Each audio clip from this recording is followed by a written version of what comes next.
Aduh, ada angin segar atau angin ribut dari dunia alutsista. Katanya nih, Indonesia lagi mikir-mikir buat nerusin pembelian jet tempur Rafale dari Prancis. Rumor ini mulai berembus dari media internasional, bikin netizen nyaris salto karena bingung. Lah, jadi beli atau kagak nih?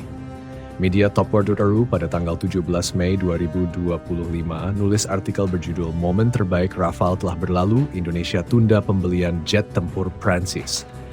Intinya, kesepakatan senilai 8,1 miliar dolar Amerika Serikat buat beli 42 jet Rafale ini sekarang lagi masuk tahap mikir ulang. Katanya sih, Kementerian Pertahanan Indonesia mulai nimbang-nimbang lagi soal seberapa hebat si Rafale ini. Soalnya, ada gosip panas dari jagat maya, khususnya dari sumber daring Galaksi Amilitar, yang bilang kalau Rafale sempat tampil kurang oke dalam adu jotos udara antara India dan Pakistan. Tapi ingat ya, ini belum ada bukti sahihnya, jadi bisa jadi cuma bumbu micin dunia maya. Meski belum ada kata batal, peninjauan ini bikin banyak pihak bertanya-tanya, lah masa kontrak segede gaban gini mau diurungkan? Apalagi ini salah satu kontrak pertahanan terbesar se-Asia Tenggara. Tapi ya, zaman sekarang informasi bisa viral lebih cepat dari jet tempur. Jadi siapa tahu ini cuma efek dari era jempol lebih tajam dari pedang. Sementara itu, Indonesia tetap tancap gas buat upgrade angkatan udara yang udah bisa dibilang pensiun dini. Negara kepulauan kita yang luasnya kayak mie instan yang tumpah, butuh perlindungan dari udara yang nggak main-main. Menurut Bulgarian Mili pada 3 April 2024, Dassault Aviation alias si pembuat Rafale sebenarnya lagi ngotot agar Indonesia beli 100 unit Rafale.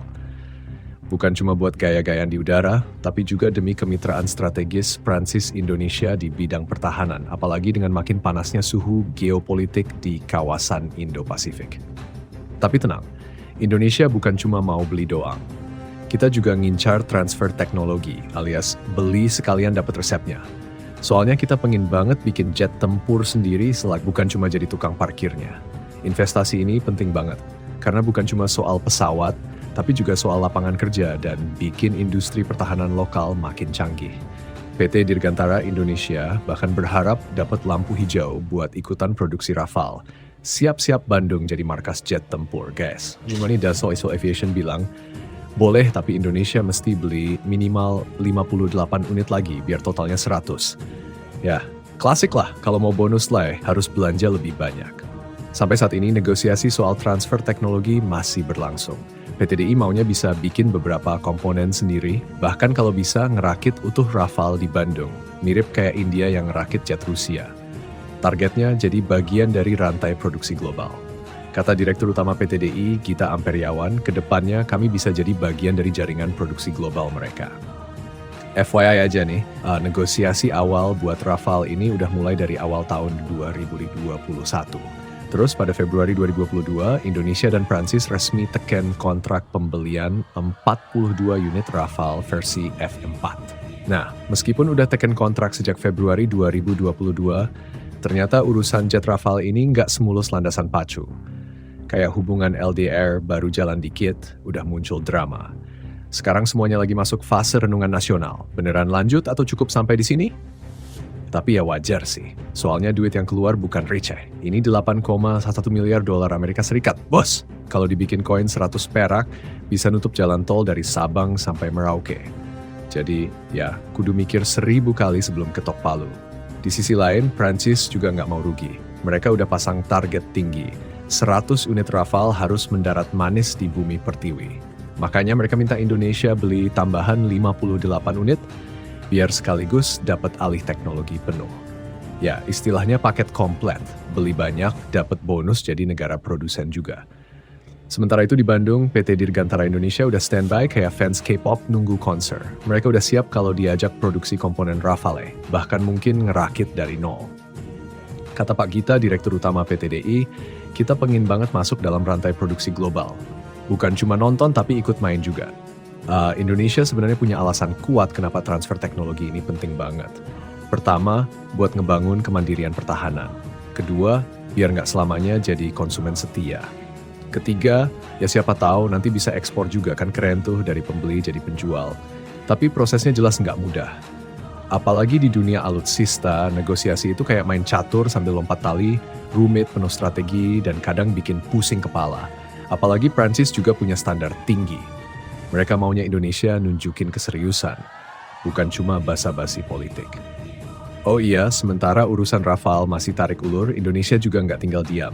Kita tetap cari opsi lain buat upgrade kekuatan udara. Mulai dari kerjasama dengan Turki buat drone canggih, sampai lirik jet tempur generasi kelima yang bisa bikin pilot musuh langsung nge-lag.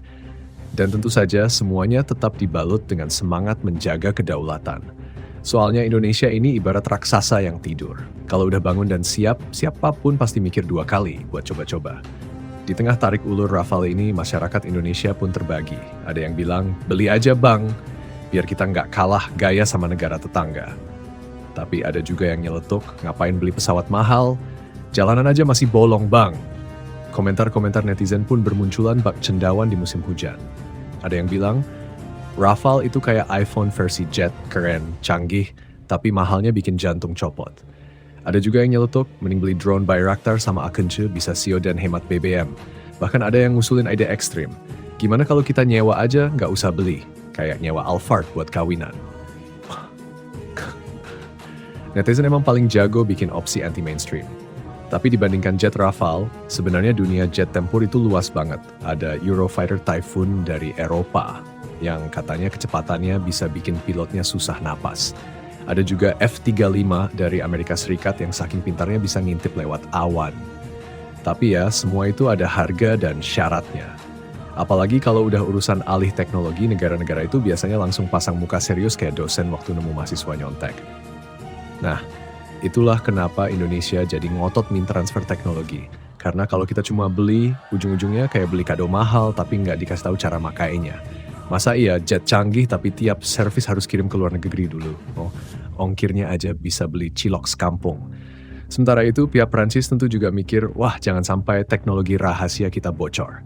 Jadi mereka kasih syarat tambahan. Ya, itu tadi. Beli 58 unit lagi.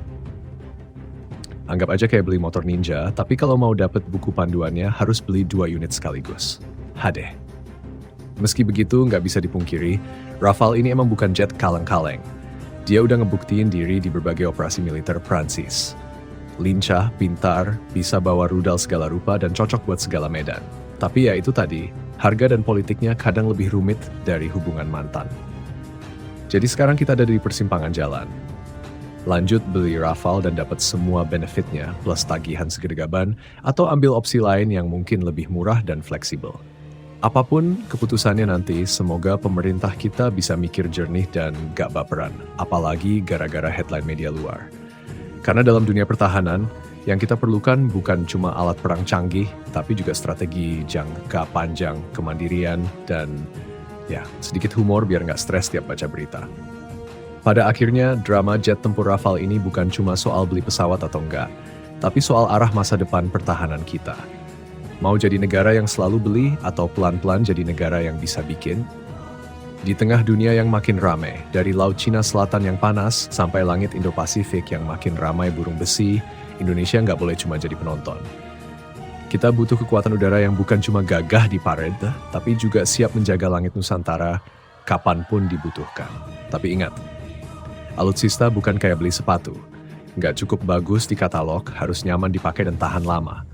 Jadi wajar kalau pemerintah mau mikir ulang, timbang sana-sini, bahkan debat sampai pagi. Yang penting jangan sampai beli karena gengsi. Tapi lupa soal efisiensi dan kemandirian.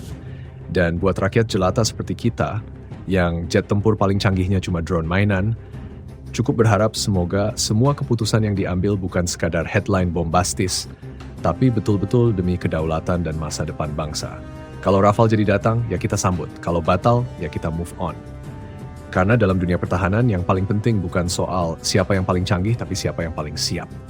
Dan Indonesia, semoga siap, bukan cuma modal janji dan jargon.